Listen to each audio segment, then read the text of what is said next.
नमस्कार विद्यार्थी मित्रांनो, आज आपण बालभारती पाठ्यपुस्तकातील धडा क्रमांक 22वा अभ्यासणार आहोत आणि या धड्याचे शीर्षक आहे वडिलांच पत्र। वडिलांच पत्र या पाठाचा हा सेशन क्रमांक पहिला आहे। या पाठामध्ये समीर नावाच्या एका लहान मुलाने, अगदी तुमच्याच वयाच्या मुलाने त्याच्या वडिलांना पत्र लिहिलेलं आहे। तो शिक्षणाच्या निमित्ताने आई वडिलांच्या घरापासून दूर शहरात राहतो आणि तिथे तो शाळेतील एका सहलीला गेला होता। त्या सहलीला आलेला त्याचा अनुभव तो आपल्या वडिलांना पत्राच्या माध्यमातून सांगत आहेत। चला तर मग आता आपण समीरने लिहिलेलं पत्र, वडिलांना लिहिलेलं पत्र पाहूया। धडा क्रमांक 22 वडिलांच पत्र। आजच्या युगात संदेशवहनाची वेगवेगळी अद्ययावत तंत्रज्ञान असणारी साधने उपलब्ध असली तरी पत्राद्वारे मनातील भावना व्यक्त करणे ही एक सुखावह बाब आहे। अगदी बरोबर आहे।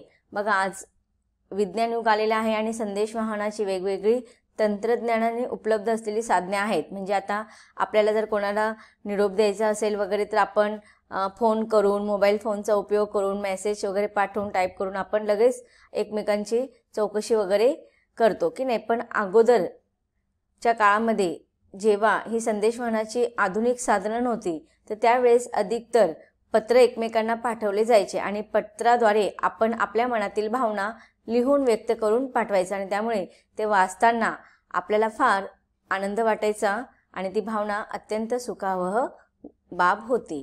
सहलीहून आलेल्या मुलाने वडिलांना पत्र लिहिले आहे। त्याने सहलीत पाहिलेल्या स्थळाबाबत झालेला आनंद पत्रातून वडिलांना कळवला आहे। चला तर आता आपण इथे बघा तुम्हाला प्रश्न विचारलेला आहे ते आपण समजून घेऊया। तुम्हाला इथे एक तक्ता दिलेला आहे आणि तक्त्यावर आधारित प्रश्न आहे की पुढील तक्त्यामध्ये संदेशवहनाची काही साधनांची नावे दिलेली आहेत।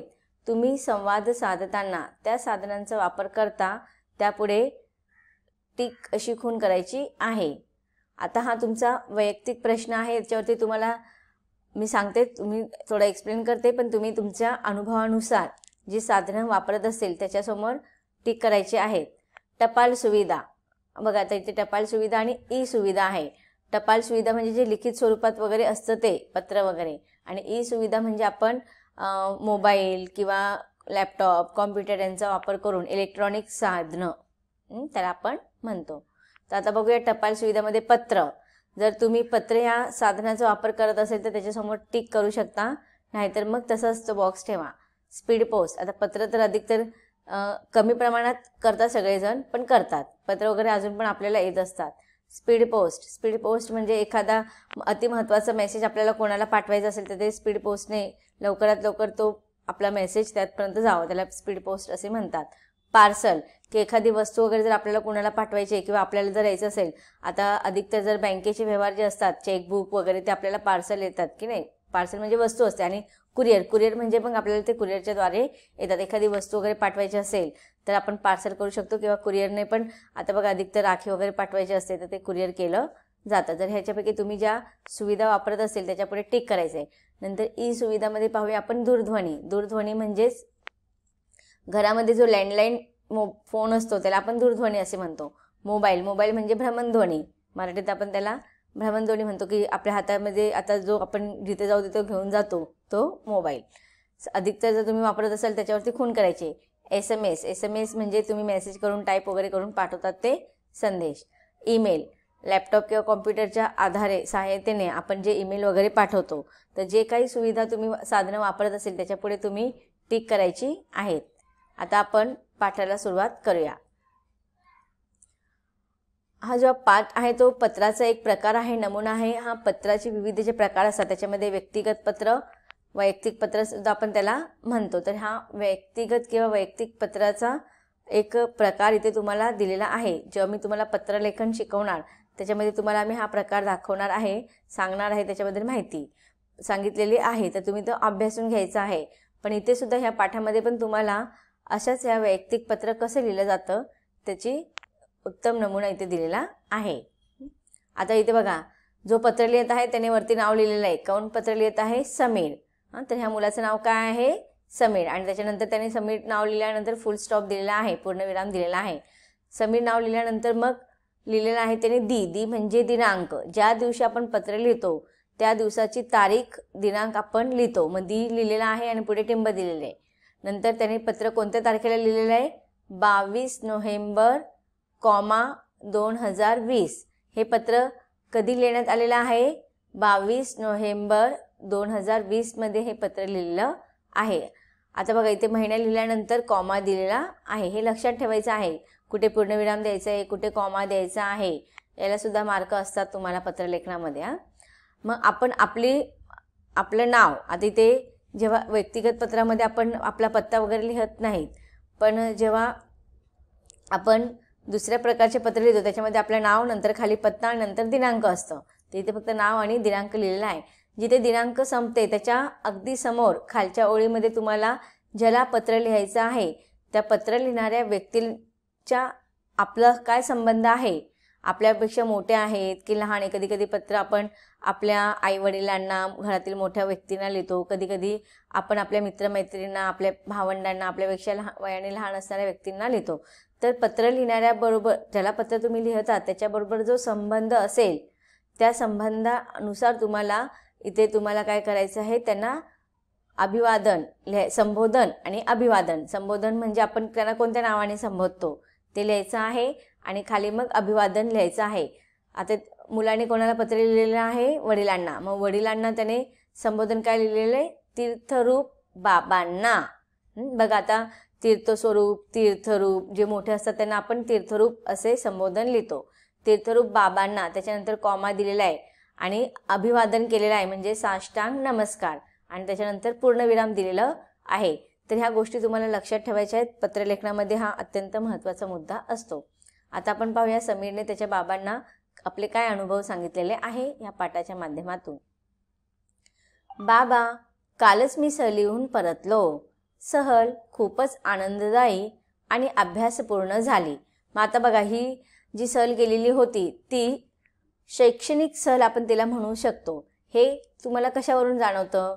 कारण की त्याने काय लिहिलेलं आहे की सहल खूपच आनंददायी आणि अभ्यासपूर्ण होती. म्हणजे या अभ्यासाशी संबंधित होती. म्हणजेच ती कोणती सहल असणारे?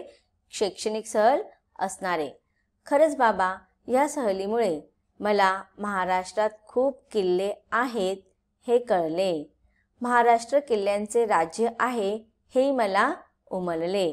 मग आता बघा समीरने असे का म्हटलेले की महाराष्ट्र किल्ल्यांचे राज्य आहे हे मला समजले. तर कशावरून त्याला असं कळलं की कारण की जेव्हा तो सहलीला गेला तेव्हा त्याला कळले की महाराष्ट्रामध्ये खूप सारे किल्ले आहेत. किल्ल्यांनी महाराष्ट्र पूर्ण भरलेला आहे. म्हणूनच महाराष्ट्राचे अनेक वैशिष्ट्यांपैकी एक वैशिष्ट्य म्हणजे की महाराष्ट्राला आपण किल्ल्यांचं राज्य असे म्हणतो.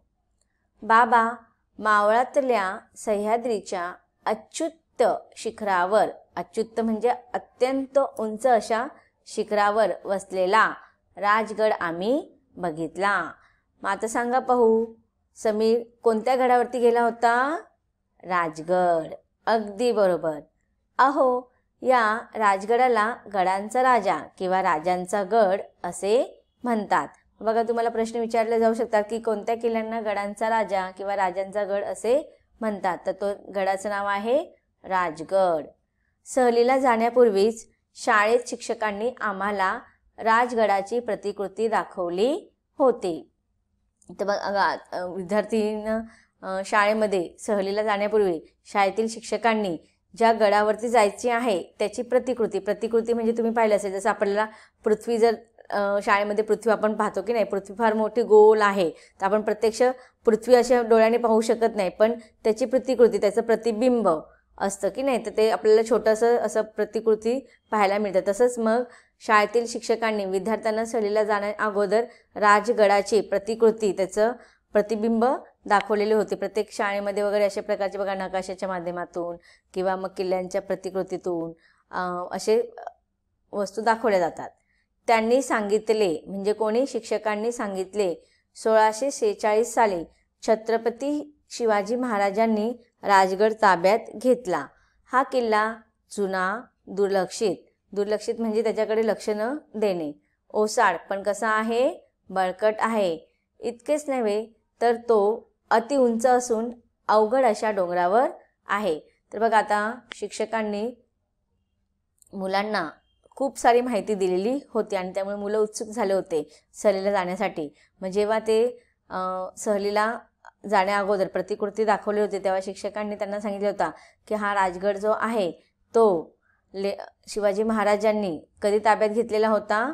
तर छत्रपती शिवाजी महाराजांनी 1646 साली राजगड हा किल्ला ताब्यात घेतलेला होता. आणि हा किल्ला कसा होता, एक अत्यंत जुना होता आणि तिकडे अधिकतर शत्रूंचं वगैरे लक्ष जात नव्हते आणि ओसाड पडलेला होता, परंतु बळकट होता. आणि त्यामुळे ह्या सगळ्या गोष्टी हेरून छत्रपती शिवाजी महाराजांनी तो किल्ला आपल्या ताब्यामध्ये घेतला नव्हता.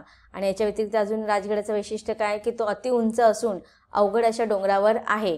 आता बघा अशा ठिकाणी असणे म्हणजेच ते राजांसाठी अत्यंत उपयोगाचे होते. कधी शत्रुपक्ष ना युद्ध जर करायचं असेल, आक्रमण करायचं असेल तर अशा दुर्गम ठिकाणी, ओसाड ठिकाणी, अतिउंच डोंगरावरती जर किल्ले असतील तर आक्रमण करण्यासाठी त्यांना फार त्रास होतो. मग अशा ह्या सगळ्या गोष्टी हेरून छत्रपती शिवाजी महाराजांनी राजगड आपल्या ताब्यात घ्यायचे ठरवले आणि 1646 मध्ये त्यांनी राजगड हा किल्ला ताब्यात घेतला.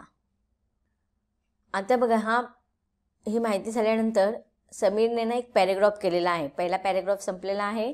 आता दुसऱ्या पॅरेग्राफमध्ये आपण समीर काय सांगतो ते पाहूया. बरं का बाबा, रायगडाप्रमाणेच राजगडसुद्धा छत्रपती शिवाजी महाराजांच्या राजधानीचे ठिकाण. आता बघा इथे तो माहिती सांगत आहेत. समीरने जे काय किल्ल्यांबद्दल माहिती जाणून घेतलेली आहे, सहलीमध्ये त्याने जे काय अनुभव घेतलेला आहे तो सगळं त्याच्या वडिलांना पत्रांमध्ये लिहून पाठवत आहे की रायगड जसा अत्यंत महत्त्वाचा किल्ला आहे त्याप्रमाणे दुसरा किल्ला म्हणजे राजगड, तो सुद्धा छत्रपती शिवाजी महाराजांचं राजधानीचं ठिकाण आहे किंवा होतं. किती प्रचंड आणि भव्य किल्ला हा. या राजगडाचे भौगोलिक स्थान आणखीच आगळे वेगळे. तुम्हाला प्रश्न विचारले जाऊ शकतात की राजगडाचे भौगोलिक स्थान आगळे वेगळे इतर किल्ल्यांपेक्षा कसे आहे. तर त्याचं वर्णन त्याने पुढे लिहिलेलं आहे. समीरने काय सांगितलेले की राजगडाचे भौगोलिक स्थान म्हणजे त्याच्या चारी बाजूने कसं वातावरण होतं, काय काय होतं त्याचं वर्णन त्याने इथे केलेलं आहे. की राजगडाच्या उत्तरेला गुंजवणी नदी, दक्षिणेला वेळखंड नदीवर भाटघर धरण, पूर्वेला पुणे सातारा रस्ता, तर पश्चिमेला सह्याद्रीच्या घाटमाता.